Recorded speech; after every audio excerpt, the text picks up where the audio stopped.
Hello everyone, me Monika. Hope you all doing good. So welcome to my channel IGNOU BSc classes with Monika.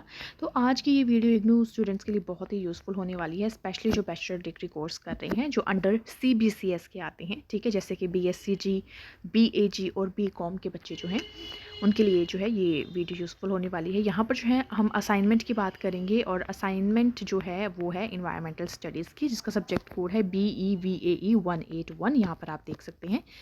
ठीक है, यहाँ पर जो है इन्वायरमेंटल स्टडीज़ का ये असाइनमेंट है, और BEVAE 181 जो है आपका सब्जेक्ट कोड है।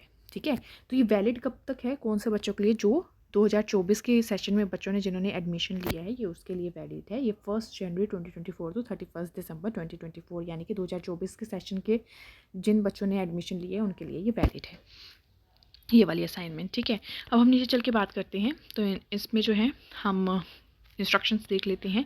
तो इंस्ट्रक्शंस वही है सेम, जैसे हमने पिछली अपनी वीडियोस में भी बात करी है। तो कैसे अटेम्प्ट करना है वो हम देख लेते हैं।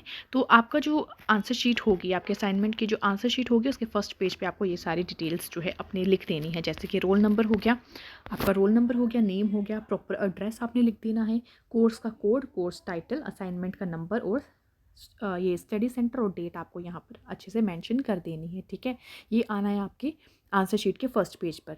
ठीक है, जो आपके असाइनमेंट उसका पहला पेज होगा, वहाँ पर आपने ये चीज़ें नोट डाउन कर देनी है।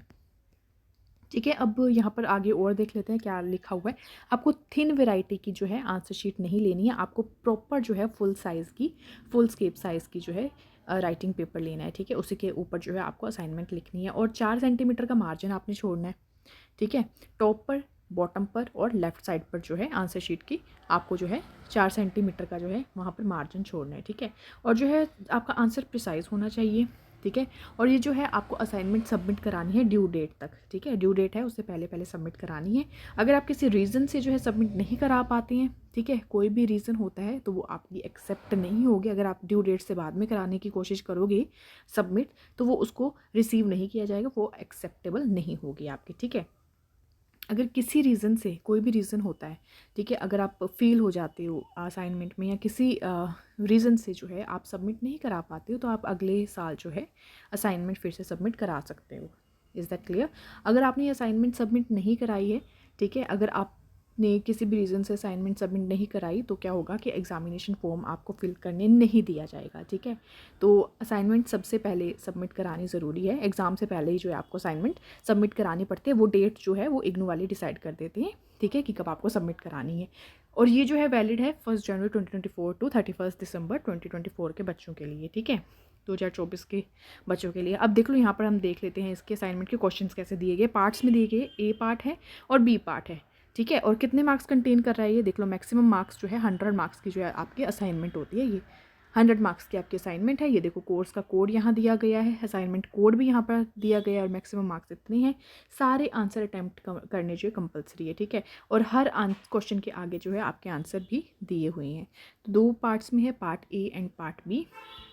तो फर्स्ट क्वेश्चन देख लेते हैं क्या है आपका। Sustainable development is an ideal a goal towards which all human societies need to be moving. ठीक है, जस्टिफाई करने अपना स्टेटमेंट विद सुटेबल आर्ग्यूमेंट। ठीक है, ये कितने मार्क्स के? 8 मार्क्स का आपका पहला क्वेश्चन बन रहा है। सेकंड है, marine ecosystem is the largest and most stable ecosystem on the earth and is of great ecological significance. ठीक है, ये आपने सुटेबल जो है एग्जाम्पल के साथ अपना आंसर लिख देना। ये भी जो है कितने मार्क्स कंटेन करना है, ये भी 8 मार्क्स का बन रहा है आपका सेकंड क्वेश्चन। अब थर्ड देख लो, पोवर्टी। यहाँ पर जो है क्या बताया गया अपना, आपका थर्ड जो है फिर 7 मार्क्स का है। ठीक है, 7 मार्क्स का ये आपका क्वेश्चन बन रहा है। तो यहाँ पर देख लो क्या बताया गया। अब देख लो यहाँ थर्ड क्या लिखा गया है। Poverty amidst plenty nature is beautiful but tribals are poor. इसको भी एक्सप्लेन करना है अपने स्टेटमेंट में। ठीक है, with respect of forest resource, ये 7 मार्क्स का है। फोर्थ देख लो, India energy needs can only lie in adopting non conventional source of energy. इसको एक्सप्लेन करना, ये भी आपका 7 मार्क्स कंटेन कर रहा है। अब पाँचवा देख लो, पाँचवा में जो है 150 वर्ड्स लिखने हैं आपको। 5 यहाँ पर क्वेश्चन दिए गए हैं और सारे अटैम्प्ट करने हैं, और ये जो है 150 वर्ड्स के अंदर आपको इसको एक्सप्लेन करना है। ठीक है, अब ए देख लो, A portion, explain the significance of कुल and bamboo drip irrigation practices. ठीक है, सेकंड बी पार्ट है, soil which forms the upper most layer of the land is the most precise of all sources. इसको explain करना है। ठीक है, explain करना है। अब थर्ड वाला देख लो, explain and indirect use value of biodiversity. D part है, species diversity is the most visible component of biodiversity, इसको एक्सप्लेन करना है। Then differentiate between food chain and web, food web, ठीक है, फूड चेन और फूड वेब को जो है आपको एक्सप्लेन करना है, ठीक है।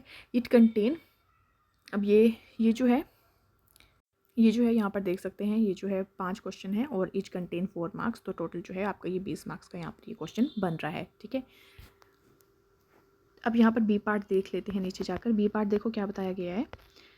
तो यहाँ पर बी पार्ट है, explain the need of people's participation in environmental conservation with suitable case studies, ठीक है, 8 मार्क्स का है। 7th क्वेश्चन है, explain the relevance of wetland with respect to nature reserve all the global level, से भी contain कर रहा है 7 मार्क्स। 8th क्वेश्चन है, that is explain the objectives of the environment protective act of 1986 and its role in environmental conversation, it also contain 7 marks. 9th वाला है, answer the following question, ये भी जो है आपको फिर से जो 150 मार्क वर्ड्स में जो है आपको अपना आंसर लिखने हैं। यहाँ पर 4 क्वेश्चन दिए गए हैं, ठीक है, ईच कंटेन 4 मार्क्स, ठीक है, 4 क्वेश्चन है और 4 जो है 4 मार्क्स की ही बन रही है, ठीक है। अब फर्स्ट देख लो क्या है, how does the environment influence human health, explain करना है इसको डिटेल में विद सुटेबल एग्जाम्पल के साथ। बी है, explain the problem associated with improper waste deposition and its impact on humans.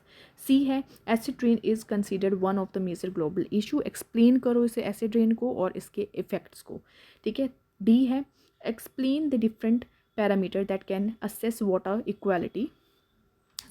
quality as a consumption, it also contain 4 marks, ठीक है। तो अब ये कितने मार्क्स का बन रहा है, 9th वाला 16 मार्क्स का जो है ये आपका क्वेश्चन बन रहा है, ठीक है, ये जो है 16 मार्क्स का बन रहा है। Is that clear? अब देखो 10th वाला देख लेते हैं, ठीक है। 10th वाले में क्या बताया गया है, सिर्फ लास्ट क्वेश्चन है ये 10th, पूरे जो है 10 मार्क्स, आप 10 क्वेश्चन यहाँ दिए गए। अब जो लास्ट है, लास्ट क्वेश्चन देख लो, explain the following terms in about 60 words each, ये भी जो है आपको सब में जो है 60 वर्ड्स में जो है इसको आपने एक्सप्लेन करना है, ठीक है।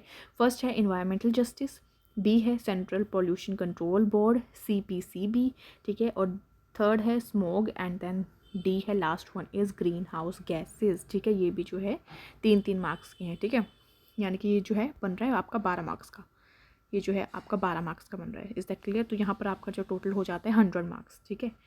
तो ये जो है आपके सारे इन्वायरमेंटल स्टडीज़ के जो है असाइनमेंट के क्वेश्चंस हैं, ठीक है। आई होप आपको ये वीडियो मेरी अच्छी लगी होगी। अगर आपको मेरी वीडियो यूज़फुल लगी, please don't forget to subscribe my channel, और वीडियो अच्छी लगी तो प्लीज़ मेरी वीडियो को भी ज़रूर लाइक करें। क्या कोई भी क्वायरीज है कमेंट सेक्शन में आप कमेंट कर सकते हैं। Thank you so much.